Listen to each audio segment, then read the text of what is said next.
Hello, welcome to Impersonal Opinion. I'm Chandler Klebs, and I'm here with Trick Slattery and Jamie Soden. And in our last episode, we talked about antinatalism, but this time we're going to talk a little bit more about the abortion topic. And I've always kind of wanted to discuss this topic seriously with Trick Slattery because I've talked with it about it briefly, just mentioning it as it relates to choice and free will in our main Free Will Science Religion podcast. But this Impersonal Opinion podcast will be sort of like the extra bonus where you get to hear the anti-choice determinist and Trick Slattery, and maybe Trick can come up with a really cool term like that. Like, yeah, Trick, like Trick could think of some kind of interesting term of some kind of anti-natalist, um, because my views on abortion are different from Trick's, but they're also different from that of the majority of so-called pro-lifers. And I would have to say that even Trick may be surprised at what we probably agree on a lot, because we know that we understand antinatalism. I agree with many points, but abortion's kind of a different topic. I mean, it's sort of like that's the one thing that keeps me from really being able to label as anti-natalist. So maybe Trick should start by presenting what he thinks about abortion, since people already kind of know for the most part what I think. So I want Trick to start out this one. Well, I'm pro-choice, and when I say choice, I don't mean it in the sense of a free choice or anything like that. So let's get that out of the way first. Yes. Obviously, we both agree that there's no freedom of choice. It just the choice people make isn't a free choice. It's just something that happens. Okay, so I'm pro-choice. I have leanings towards actually pro-abortion, which is kind of diametrically opposed to um, the whole pro-life position. So I think that especially in the early stage of pregnancy, the fetal development isn't enough to sufficiently warrant it as something that has consciousness or anything that we can perceive as something being of importance. So if somebody wanted to end the life, and I understand it's living, and this is where I think me and you kind of make a different differentiation between life and consciousness. So I think that's an important differentiation to make. Like a plant is life, but it's not conscious, whereas a pig is life and it is conscious. So we can agree with that, right?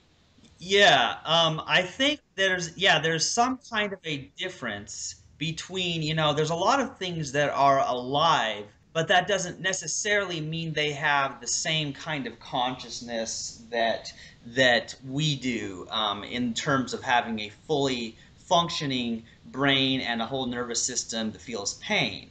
Right, right. And I think when we're talking about like ethics, our ethical considerations have to take into account those degrees of consciousness or degrees of pain and things like that. So that's where I get my position from. I say that especially in the early stage, a fetus doesn't really have sufficient consciousness, and especially in the embryo stage or the zygote phase, those phases, there's obviously no consciousness whatsoever there. I'm saying that even in those early or the fetal stages, that even in the later fetal stages, we know that the fetus is anesthetized. I can never say this word for some reason. Anesthetized uh, through various chemicals. It has like four different chemicals that basically sedate the fetus in the womb, and then once it's born, those after the first few breaths, those basically chemicals are washed out of the tissues, allowing consciousness to really occur at that point. So even at the later stage, the fetus isn't really truly something that is fully aware and conscious. But regardless, I don't even have to go there because what I would say is it's probably better off to have, if you're going to have an abortion, to do it at the very early stages before the um, nervous system has a time to even build up to that point. Yeah, well, what's interesting about that trick is I think a lot of people from both the pro-life and the pro-choice side would probably agree with that idea that even though I'm sort of agnostic on the issue of the level of consciousness and the level of pain felt, it does seem intuitive that the earlier, if somebody is going to abort it, it would seem that the earlier they do it, the less pain that would be felt. That just makes sense to me. Yeah, you're chancing less. You're chancing the possibility of pain or whatever a lot less at those stages, or really there's no chance at the really early stages when we know that there's no connected nervous system and things like that. At least that's what I think. Um, so then it comes down to, well, does it matter that this thing is living? And to me, um, it doesn't matter. It's the same as a plant living. The fact that it's biologically a human, in other words, it has the genes of a human, is just um, our way of saying that we're special, basically. So it's our way of putting specialness onto that fetus or embryo because it has the genes of a human, which I don't think is an appropriate assessment there. I think we have to assess it based on its capacity to experience. Well, yeah, and here's the interesting thing about it, Trick, is that even though I'm not exactly sure that I have that I myself have developed enough to be able to explain why life holds a sort of intrinsic value to me, sort of. You know what I mean? Yeah. Here's the thing that's very interesting. I am, as you know, and anybody who's listened to what I've said related to veganism, I don't put human welfare on a higher plane than that of other animals. And so, if there's anybody listening that is against abortion, but at the same time will go and shoot a bird for sport or even for food when they don't need to or something like that. I think they're nuts. Like I think it's nuts to put this like for example, I saw this a picture in one of the pro-life groups I'm in on Facebook and oh, it was awful. It was saying that one unborn human child it has more value than all the lions in the world. Right. Right. And Yeah. I'm like, wait, just a minute here, because I promote the idea that in general, like all animals are living, like all the animals, humans, and lions and bears and tigers and horses and dogs and cats, like all these things, they're so similar, and I certainly can't put one as being more valuable than another, but to have the craziness to say that one human is more valuable than all the lions in the world, that struck me as nuts. Yeah. It's speciesist is what it is. So Yeah. So yeah, that's a very important starting point because what you will find is that I mean I tend to say I'm pro-life, but at the same time it's important to understand that I'm not one of those people who argues from humanity because the standard argument that I see people using is premise one, it's wrong to kill an innocent human being. Premise two, the the unborn fetus is an innocent human being. There, three, so therefore it's wrong to kill it. But just completely remove the human aspect to it, and it's weird. well, I think the entire premise is premise one is wrong. Like even without the human, it's not necessarily wrong to kill a life.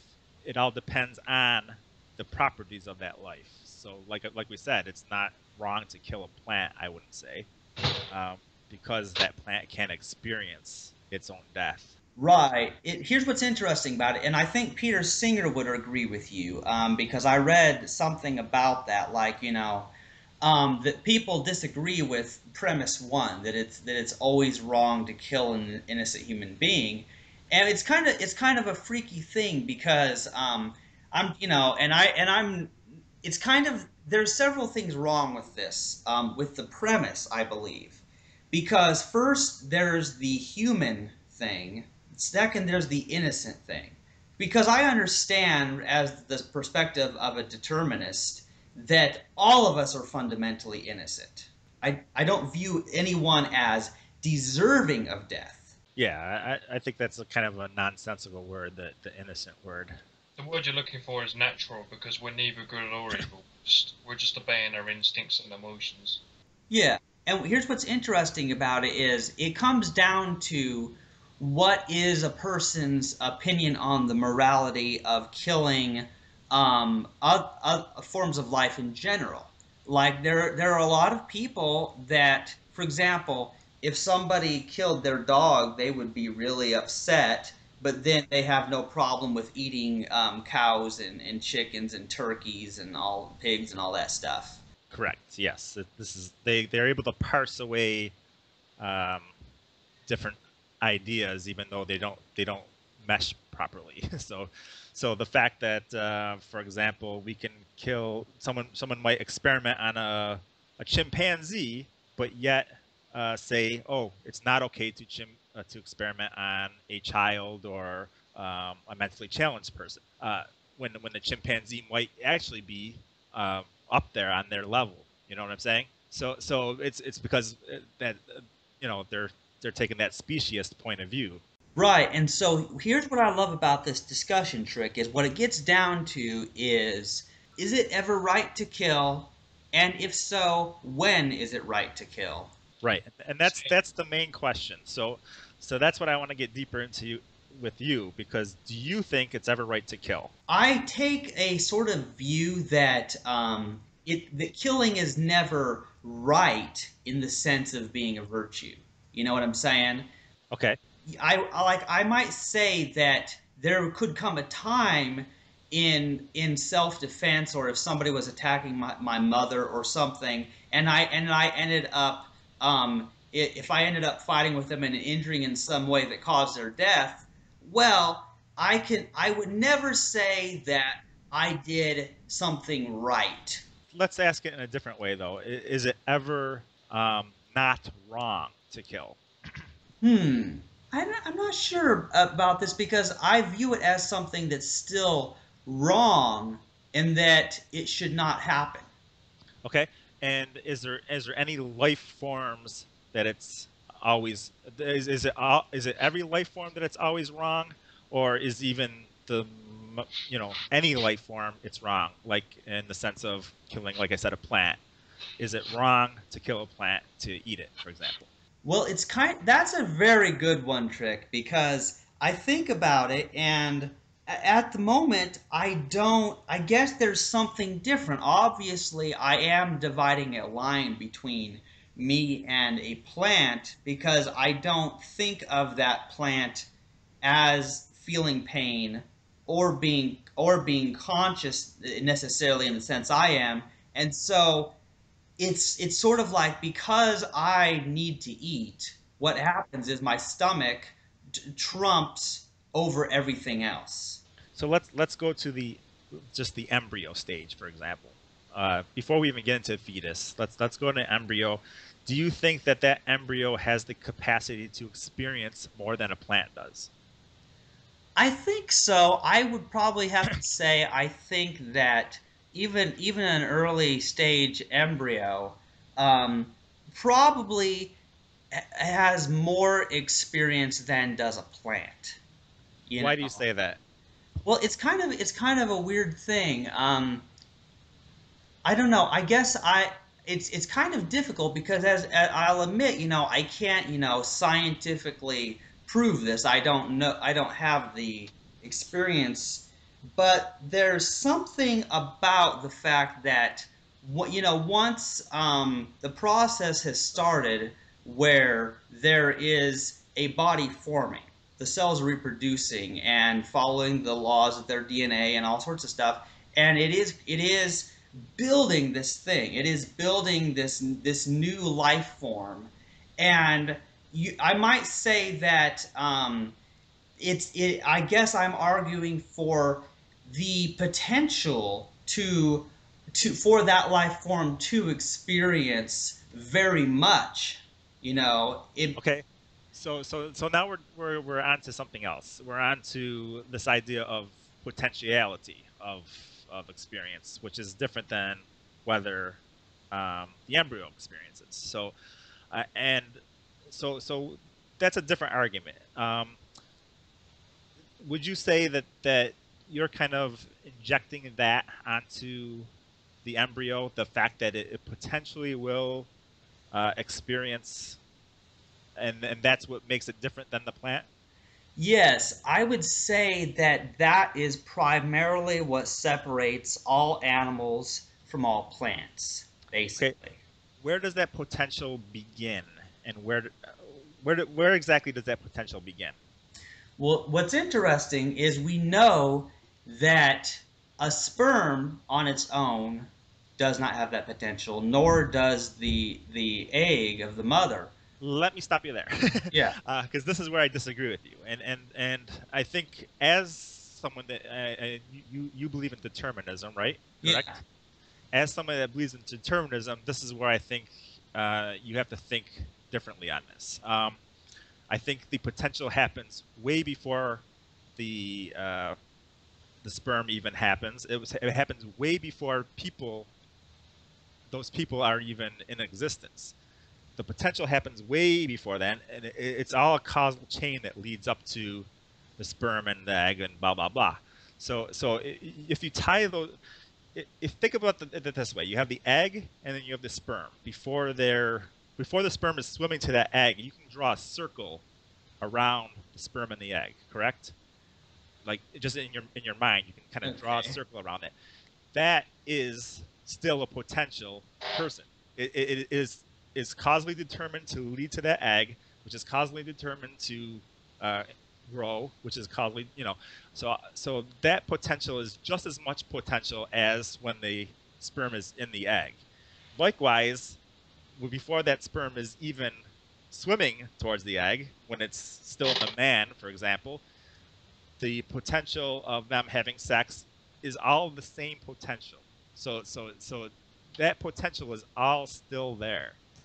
So that's why I'm kind of not agreeing with this line that you're drawing on potential. Well, this is an interesting thing because I sort of get what you're saying because, since the future is sort of already determined, it is, obviously, because there's no way things could be otherwise.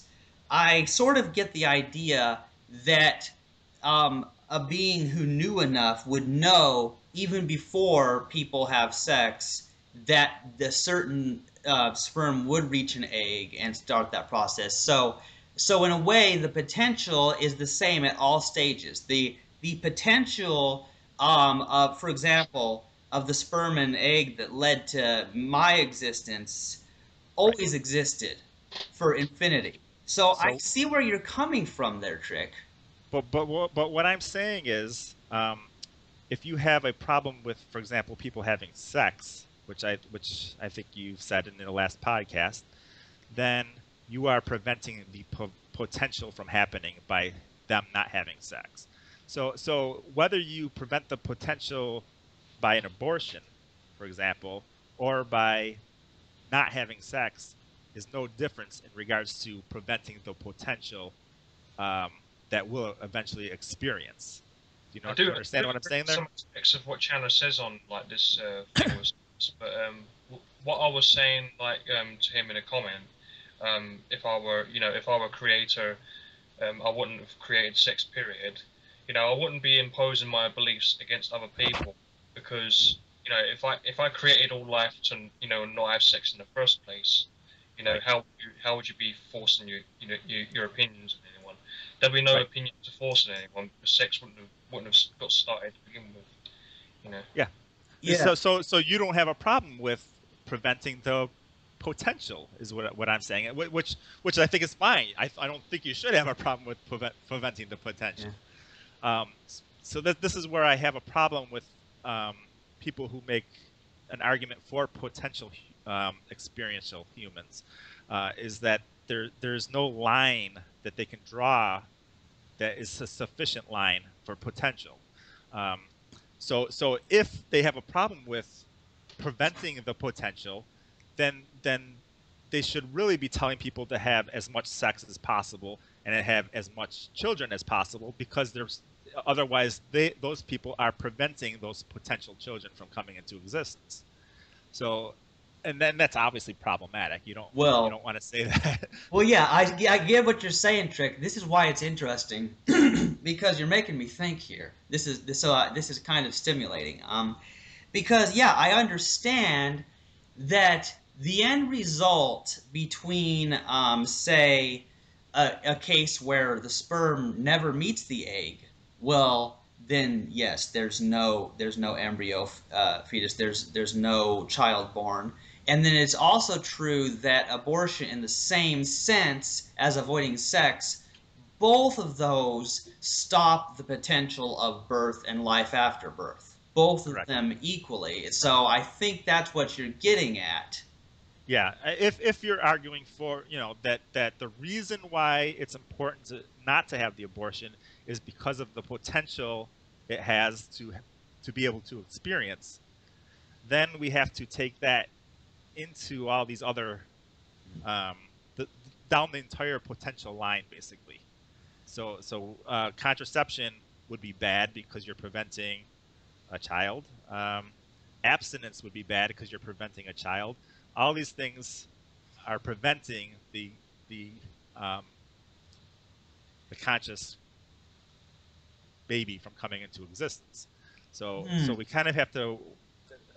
This is why it's important that we focus on: is it really the potential that we're talking about, or is it the state that of the fetus at a specific point, or the embryo at a specific point? Because if it's the state of the embryo at a specific point, then aborting it might be problematic. But I'm Hmm. saying that it's not conscious enough to be problematic. Yeah, I guess this is part of why the consciousness and fetal pain are such important controversial issues in this debate, you know? And here's what's weird about it is I would like to clarify for listeners to this episode that there's several reasons I'm against sex, even outside of the outside of the fact that I would like there not to be something there to abort. There's several things related to it. It's kind of hard to clarify this, but I mean there's plenty more.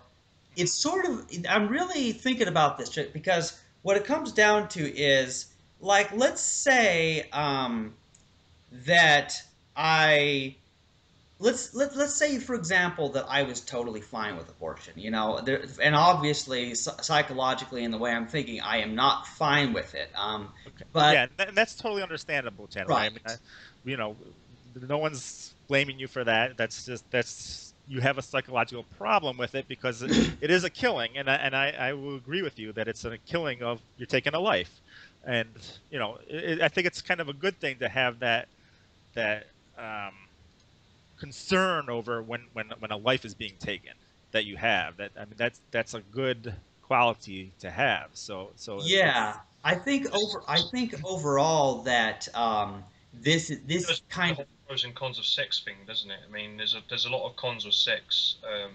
It's not just abortion, but rape can happen. There's also bigotry involved with attraction and stuff like that. Yeah.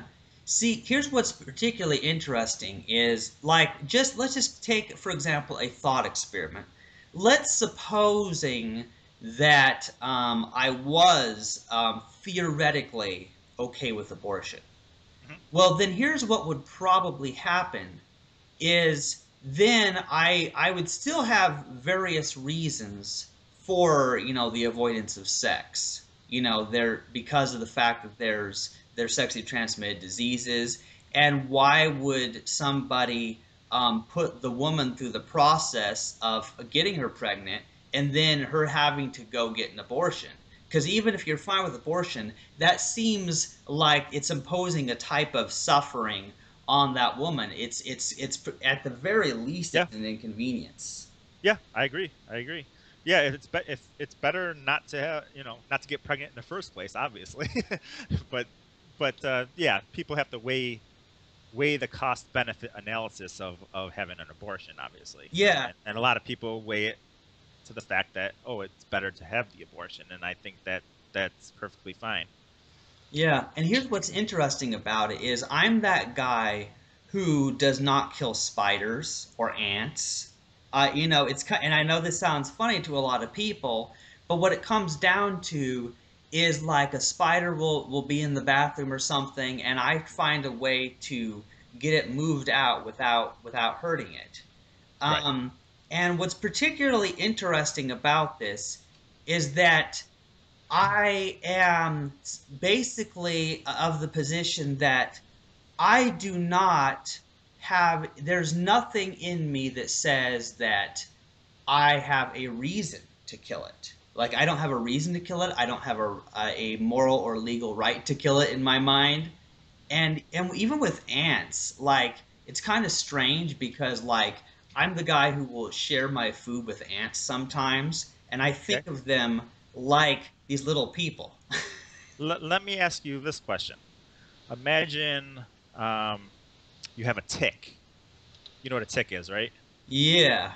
So I, a tick is basically a bug that buries into your skin, and it basically sucks blood and gets bigger and bigger.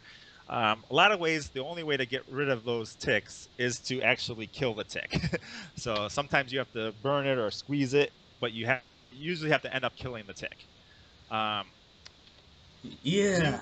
That's do you that's an interesting point because and there's also, for example, leeches. I've had a lot more experience with leeches. Yeah, same thing. A Yeah. leech. A lot of times you can get a leech off without killing it. Ticks are a little harder to do. so so that's why I brought the example of the tick. Yeah. So let's say you had to kill it to get it off of you. Would you would you think that there was a problem with doing that? Hmm. Very interesting because obviously I can see that that's what I would do because the pain would be so great of having something biting me and sucking my blood. Well, actually, ticks aren't really that painful. They might be a little itchy, and it just might be a nuisance, basically. Yeah. And it gets bigger, and it's actually sucking your blood. So That's sort of a weird thing because I mean, I yeah, I mean, and I think a lot of people, yeah, they would kill it because they just could not have this thing on them all the time that was sucking their blood. Huh. okay, but It, you're not sure what you would do on that in that case. That's yeah, kind of you're it's up in the kind air. yeah, it's what I'm saying is I guess I'm saying is I think that's probably what I would do in that situation, but at the same time, I feel like there's a difference, and maybe this is just my weird thinking, but I feel like there's a difference between what I would do in a situation and whether it's right or wrong to do something in that situation. Okay. You know, Um, it's very okay. interesting. So let's just go there then. Instead of saying what you would do, you're saying I guess the question is, do you think it would be wrong to do it? Because that's I guess, a different question. Whether you would do something doesn't mean it's not necessarily wrong or right. Yeah, R- 'cause what's moral and what you do are two different things. Yeah. Right. Yeah, and it's kind of a strange thing because I mean I would understand that regardless of what I did in that situation, and this is very important, regardless of what I did in that situation, I would understand that ultimately I would not be morally creditworthy or blameworthy for that act. And Yeah, but you still understand beforehand that there's certain acts that are moral or immoral. Like, for example, kicking a dog for fun would be immoral in your opinion, right, obviously.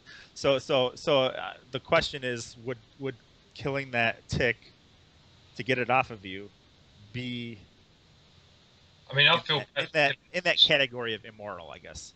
I've had gnat bites before, and I've felt bad for killing them because sometimes they come onto me during the night, and I have to swat them and stuff to. Oh, Yeah, I've killed many of mosquitoes.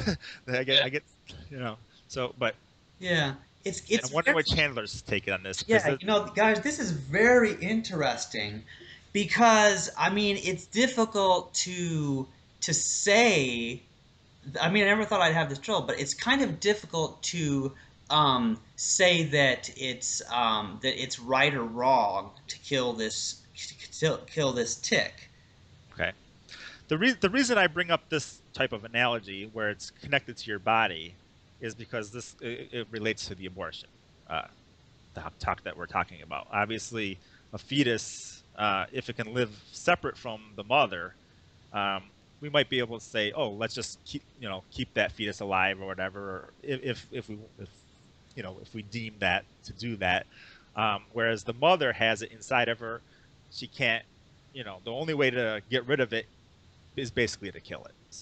So I mean, Yeah, it's very interesting. So I can kind of see the similarity there, and I suppose because I feel as though somehow there's a difference between I guess I don't know, maybe psychologically I'm feeling like there is a difference between the tick and the this unborn fetus or whatever.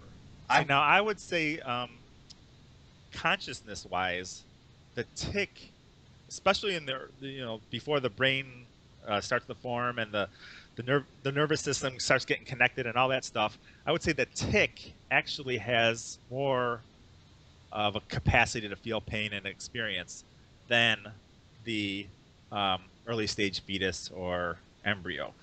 Um, and like I said, even in the later stage of the fetus, it's sedated pretty much.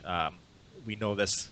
We know it has like about 4 or 5 different chemicals that sedate it until it's able to breathe, basically, and that oxygenates it and takes those chemicals away. So so even then, it has less of a capacity than the tick, which is out there in the world and able to experience to some degree, even though it's just a yeah. small tick. Yeah, So this is interesting because I think the primary difference, though, and why I'm making a distinction between those two things, is because I guess I'm thinking about the potential of this unborn human as opposed to the potential of that tick. right, Obviously I'm making a distinction thinking, well, this tick is probably not going to be living, 80 to 100 years like this human might. right. So then we're back to uh, we kind of just went from the one area to the other of the potential argument. So it's kind of hard to you kind of got to split the two apart because the potential argument is a separate argument. If you're making an argument for the potential person, then we have to actually look at where that potential actually begins, because it begins way before the sperm and the egg connect. It's a long line of potential. So you Right. have And what's interesting about this is I guess I would have to say that this potential thing is perhaps probably my strongest argument that I really have in a sort of a way. okay, And it's kind of interesting because there's the aspect of the current experiencing and the pain. But I guess I feel like arguments about the intelligence or consciousness or the level of pain felt about something. Well, I think they tend to those arguments rely on information that I can't access. I can't okay, really access the consciousness, the experience, or feel the exact level of pain felt by a certain organism when it's killed. Yeah, but I think scientifically we can understand that something that doesn't have a formed brain, or we can even understand that something that has a rudimentary brain with really rudimentary nervous system, such as a mosquito, for example, it is mounds different in experiential ability than, say, a pig that has a fully formed brain with a billions of neurons and things like that. So we can understand the difference between those two creatures and say, if you're going to pull the leg off of one, if you have to pull the leg off of one, you're better off pulling the leg off the mosquito than the pig, right? So Yeah, I totally see what you're getting at there because for one thing, I know that there's certain animals would feel more pain, and certain animals live longer than others also. And I yeah, do feel as though the time that an animal lives has a lot to do with my perceived value of it. And with I see. yeah, because take for example, and I'm just saying this is my impersonal opinion. That's why we're doing this podcast. Like my Sure. impersonal opinion here, because I didn't choose this opinion, is that you might say that a tree has more subjective value than does a dandelion. Would a tree have more subjective value than a pig? Now this is very interesting because I guess I don't necessarily think of the tree as as having its own subjective experience and awareness like I think the pig does. So If one had to be killed, like either the tree being chopped down or the pig being killed quickly or whatever, what would be the better option? I suppose I would rather chop down the tree than the pig. Even though the tree lives to I don't know how long trees live for. Isn't it like hundreds of years? Yeah, sometimes trees do live for hundreds of years, but what's interesting about it is I guess I think that what makes the difference there is because I don't think of plants as being of having the type of experience and pleasure that a pig will experience. I guess that's because when I try to think about being a tree, it doesn't really sound that pleasant.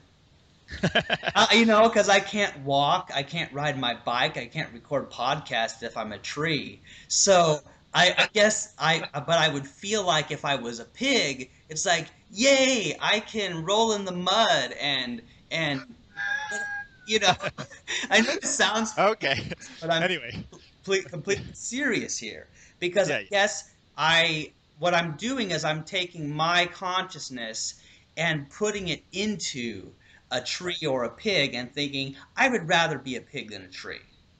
Okay, I guess we're kind of getting off a little on tangent a little because we're talking about what gives something its its value, I guess. And you brought up the longevity thing is part of it, so that's why we kind of went with the tree because the tree we know has a lot of longevity to it.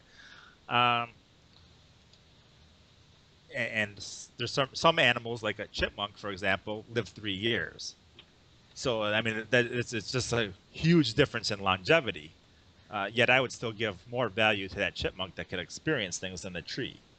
Well, yeah, that's the thing is that I think we tend to place these animals as having a greater experience than we do a tree, even though the tree has a longevity. It's more of the fact that that longevity of the tree is not of any value to the tree because I don't think of the tree as having an experience, I guess. Okay, if the tick that was connected to you if ticks live to be like, we'll say 60 years old, a tick can live that long, even though they only live like a couple weeks in real life or something like Yeah. that. If ticks can live that long, is it more of a problem to remove that tick and kill it? Now this gets very interesting. Now you Let's change the scenario up a little bit even more. Let's imagine ticks that do attach to a person only stay on that person for 9 months, and then they detach by themselves and they go on living their life. At wow. that point, would we have to keep those ticks on us? I guess is the question. They're sucking our blood. They're getting big. They're big ugly things. They're kind of causing some problems with our how we feel and things like that. But other than that, we can survive it. Very interesting. Yeah, but here's the thing with like ticks and gnats and mosquitoes and stuff. Sometimes they could be a risk factor because if you live in a hot country and there's a lot of stagnant ponds and lakes around and all that stuff, you can contract a disease like malaria or stuff like that, and you have to be careful. Okay. Well, in this scenario, we know that that you don't that this particular tick does not have malaria. Yeah, Yeah. well then you're safe. Yeah, this is a very interesting thought experiment.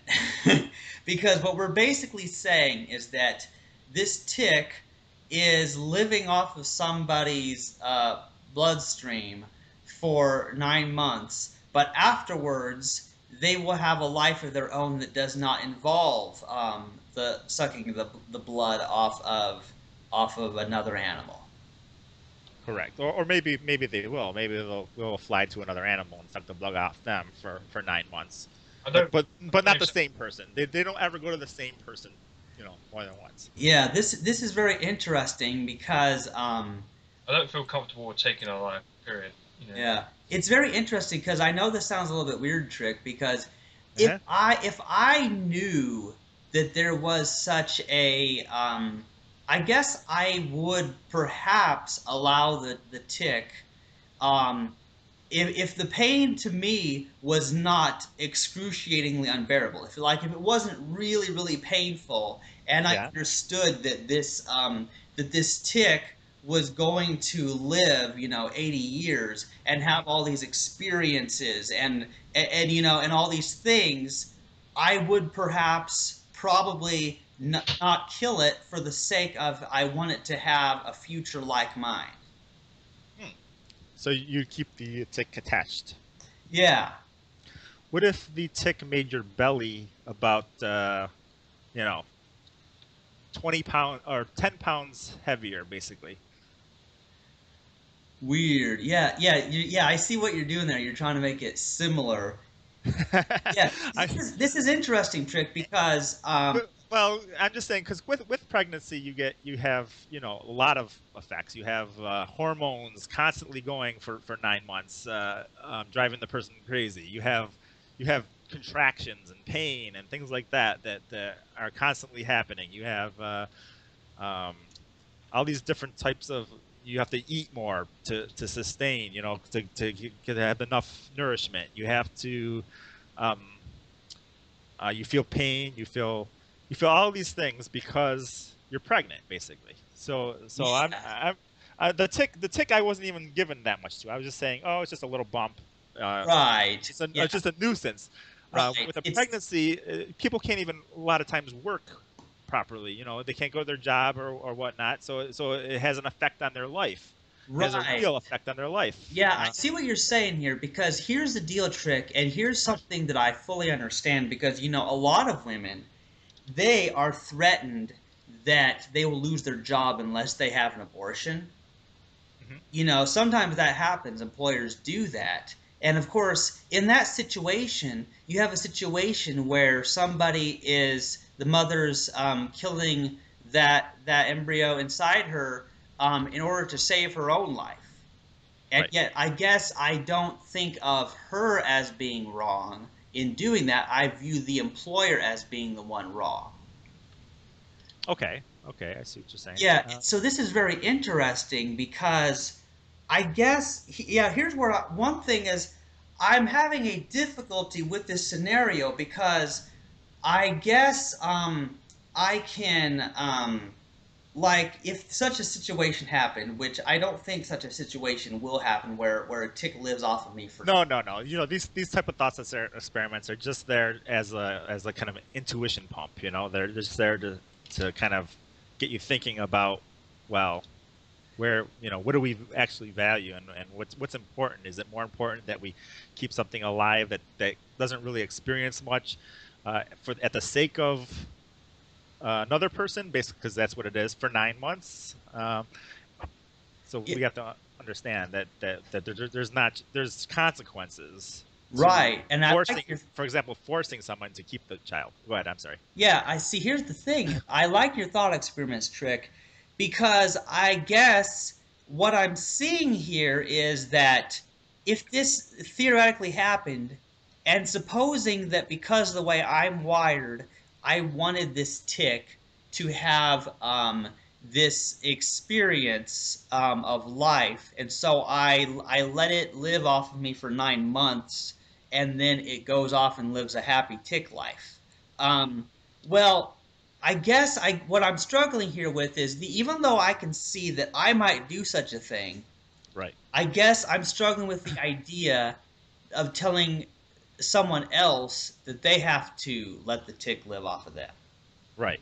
Right. Because I mean, like my here's the thing about consent, like because my views on consent are a little bit different than other people's might be, but I understand that when somebody is experiencing something that's against their will, even though it's not a free will, when they're experiencing something that's unpleasant to them and they don't want it, I guess that is a form of pain, and since I'm against causing pain to someone, this is kind of a difficult thing. Like, I guess what this probably means is I think I see why a lot of people are of the view, they take this view that even though it is taking of a life, that with abortion, they are in a sense, it's also wrong to make somebody have this psychological pain or physical pain too sometimes, which happens. Um, Right. to for them to experience that. So I see what you're saying there because this thought experiment helps me look at things in a new way, you know. Yeah. Yeah. Yeah. And you got to think that it's, you know, abortions. Most people don't have them lightly. You know, a lot of times it's someone in like 10th grade that might have an abortion. You know, because you know, she doesn't want to have to go through school pregnant. It's just it's a horrific thing to go through school pregnant. You know, Yeah. uh, she gets made fun of by other kids. You know, there's a whole list of reasons why, you know, a 10th grader might want to get an abortion because you know, it could really ruin their entire life. They might have to go to college, and all this stuff factors into it. Right. And So so, we yeah, it's very interesting, Trick, because I can sort of see how this works. Because, take for example, it's very interesting that I like here's a slightly related example because of the fact that somebody they don't want, like you just mentioned, they don't want to go through a school pregnant because of the ridicule and mockery that other people will give them for that, you know. um, and so I sort of see how that works. um, and I guess really what it comes down to, Trick, is that the sense that there's got to be more efforts, definitely more efforts made towards avoiding unwanted pregnancy in the first place, which we already agreed to. We agreed on that, I think, in our last podcast, you know. Sure. Yeah, we both We agree on that, of course. yeah. And also at the same time, I think it's also important for us to remove the shame and stigma, and free will based blame, where a woman gets pregnant and it's like, oh, you slut, you had sex, you're evil, you're going to hell. If you're going to hell because you got pregnant. If you abort the child, you're going to hell. If you give birth to it, you're going to hell. That's the way a lot of people are to these women. Right, right. Yeah. Well, I think that kind of takes us into another part of the debate, which is the legal aspect of things, because the people that are pro life want to get, want to make it so it's illegal to have an abortion, basically. Um, so that would prevent a person from that really wants the abortion to not get that abortion. Um, so this is why the abortion, issue, I think is kind of important, because if we make it illegal, then it causes all these other problems that I foresee. Plus, it causes people having uh, illegal abortions, which are way more dangerous than legal abortions are, that are in a sterile environment. So we have number of other issues that we can kind of divide off and talk about regarding the abortion thing. But that right now we were just kind of talking about the basics. We're talking about first place, wouldn't have these abortion issues, Yeah, and here's the interesting thing, Trick. Is since you bring up the legality thing, there's something recently, and this is sort of a recent thing that I've been considering. I've been really thinking about what the role of government and what the role should be in this, if any at all. Because when you think about it, politics has a tendency to be religion-like. If you might see where I'm going with this, because like with religion, you're told, oh well, don't do this certain thing or God will punish you because God doesn't like you disobeying His command, or He's going to send you to hell. And I see that when somebody makes something a punishable crime through a legal system, what they're doing is instead of hell, it's jail. So what they're doing is they're basically saying, well, don't do this thing or we'll put you in jail. right. And so I find that that doesn't have, like, philosophically, like, and even though people, will have different opinions on politics, they always will. I find myself not very political because I consider it religion like. Well, I think politics are kind of necessary. Like, you have to have various laws in place, or otherwise people will do bad things. Even drunk driving laws, for example, prevent people from driving drunk. It's a fact. So, um, yeah, if you want people not to do, not to do things, then sometimes we have to actually make laws based on that.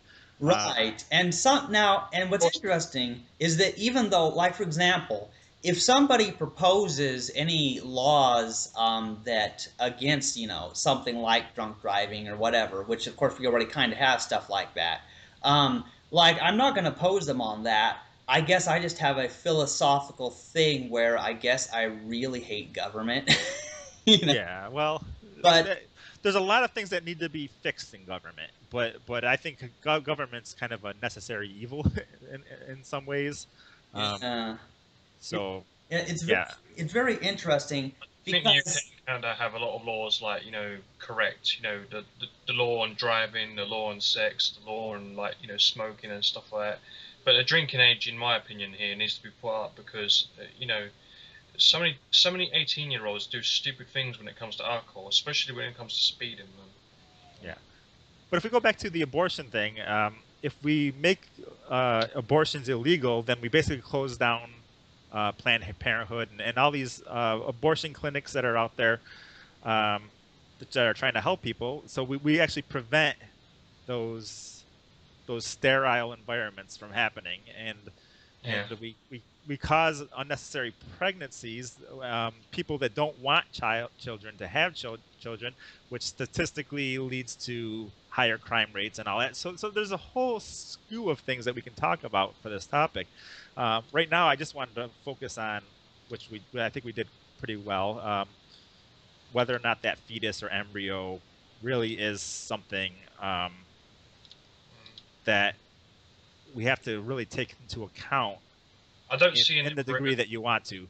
as a conscious being, so I do think it's a bit different than actually committing a murder against someone. If you commit a murder, you're taking a life that's already conscious, basically. You know. Right, exactly. And then there's the whole abortion is murder thing, Yeah. which Chandler brings up. Yeah, well, no, well, I don't. You use that one, Chandler? Abortion is murder. well, here's the interesting thing, and I would like to clarify about this murder thing because, Okay. like, when I type into my Word Web dictionary for murder, there's two versions here. There's one that's a noun, and it's unlawful, premeditated killing of a human being by a human being. And I think that definition's absolute crap.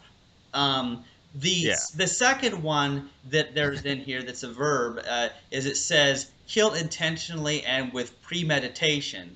And I want people to understand that by saying referring to something as murder, I'm not saying that it's illegal, that they've done an illegal killing. I'm just saying that this was an intentional killing. It's not the same as when somebody steps on a bug unknowingly. You know. You don't think stepping on a bug is, well, do you think stepping on a bug willingly is murder? Um, yeah, I think yeah, in a way, Okay. because you're killing intentionally and with premeditation, like Then we can use that word, I guess. But it's just it's kind of a word that people, um, they have these intuitive things that they see murder as like genocidal murder, for example. Right. Hitler killing Jews and stuff like that. Right. I think a better term is just killing or Right. taking a life. Coming But from there When we because when we use the word murder, we usually attribute it to humans. Know what I mean? That's why we have murder as because I don't think anyone says like, yeah, you're murdering a plant. You could say, oh, I murdered that plant. I intentionally took the life of that plant. But yeah, it's kind of an interesting thing there because I think part of the problem is that just as the term free will has come to be confused because there's the compatibilist definitions and the libertarian definitions, I would say that the term murder is a very problematic term just because of the fact that when I'm talking about murder, I'm not talking about where somebody's playing baseball and the baseball flies somewhere, hits somebody in the head and kills them because it was not that person's intention to kill that person. yeah. So there's still a difference, between an intentional and unintentional killing, but Yeah. like But I think like saying abortion is murder or anything is murder like that. I think it's kind of extreme. more propaganda. Yeah, it's a little bit of propaganda, which yeah. is sometimes okay. It's sometimes okay to use propaganda, but Yeah. that's what I see it as. It's not anything. And see, here's my sort of position about certain things because I understand that for example, if a man knows that a woman does not want children, if he knows that this woman will abort any child that she conceives, and then he knowingly with this has sex with her, and whether or not it's consensual, it may be rape or it might be consensual between those two people to have sex. But either way, he knowingly is doing something that could lead to an abortion. So in that So sort is of she. sense, I would be saying that the man is doing an act of intentional killing, And the woman's is too, correct? Yeah, I guess you could say so because by both of them doing something that they know will result in a killing, they don't know for sure, but it may result in an abortion. What if the pregnancy is an accident? What if they meant to have sex but not get pregnant and they used contraception and everything, but just wasn't enough and they got pregnant? It's very interesting because I would have to say that there's certainly a case where somebody is using contraception and they are 100% sure that they won't get pregnant because they're uneducated, and then but then they do get pregnant anyway. In that case, it's not an intentional killing. What if they actually knew that there was a slight chance? I find that if you know that there's a slight chance, it's still an intentional killing. Because and it's kind of a weird thing. What if you know there's a slight chance that you driving down the road will kill a person? Is that, but it's a slight chance. But you know that accidents happen, so there's a slight chance that you driving down the road will hit and kill a person. If that happens, are you in the same way that you're talking about doing an intentional killing?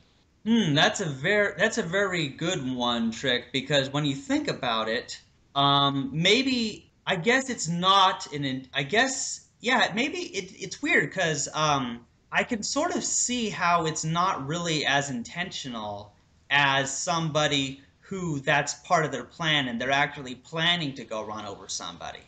So maybe not all risk taking is intentional killing.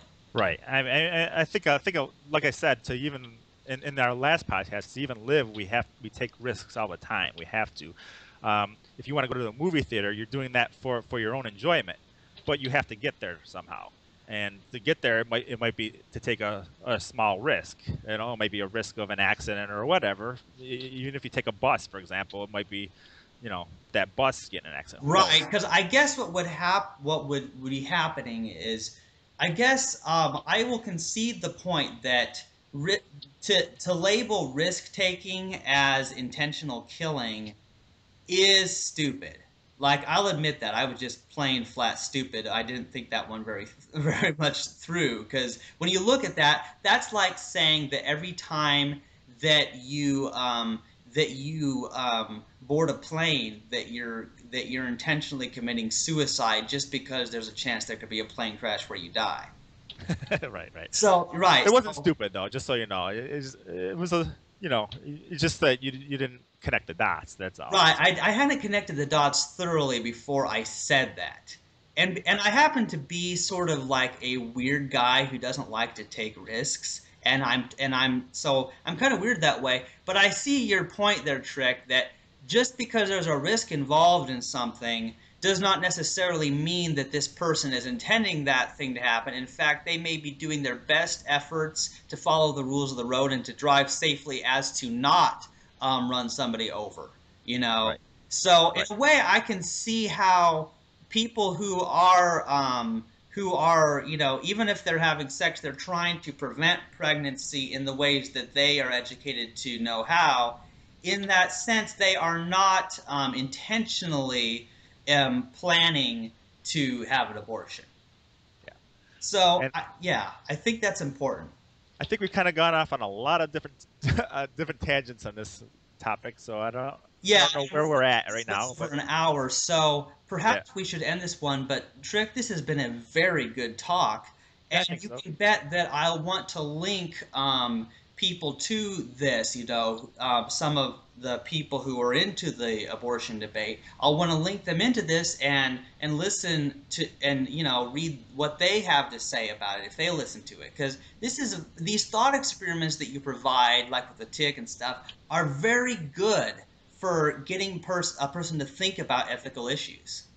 Yeah, yeah, yeah. So yeah. So is there anything? Is your position still the same, or you're just kind of have to think about things? Well, I think I am having to think about things because at the end of it, like I don't think that how I feel on the psychological level will ever Right. change, Yeah, yeah, yeah. because it is the taking of a life. And Trick, I really like that you acknowledge that we are killing a living thing in the act of abortion, just as somebody is killing a living thing with the case of a tick. Right. Because one thing that annoys me about a lot of the pro-choice crowd is they try to say, well, it's not like life doesn't begin till birth and it's not human. Not that I care whether it's human or not necessarily, but I just don't like the crazy claims they make where they just dismiss the pro-life position as just being this absurd thing and they just mock it, you know? Well, there's a lot of things that I can consider what as life. For example, cells that are on your body are actually living. Each cell, each individual cell on your body is a living cell. So you can kill a cell on your body and you can be taking a life. Yeah. So this is why we gotta have to weigh the differences between different types of life and different configurations of life, and we can't just categorize all life into the same level, I guess. right. It's a very clear thing. So definitely I'll want to think more about this. So thanks so much for recording podcast with me today. So It's fun. yeah, it is fun. And so I guess I'll end this impersonal opinion episode. You've been listening to Impersonal Opinion, the show where we don't take our opinions personally. And this has been a really good talk with Trix Slattery and Jamie Soden. And we've talked about a lot of important issues, and I hope that if nothing else, this show made you think. Thanks for listening, and goodbye.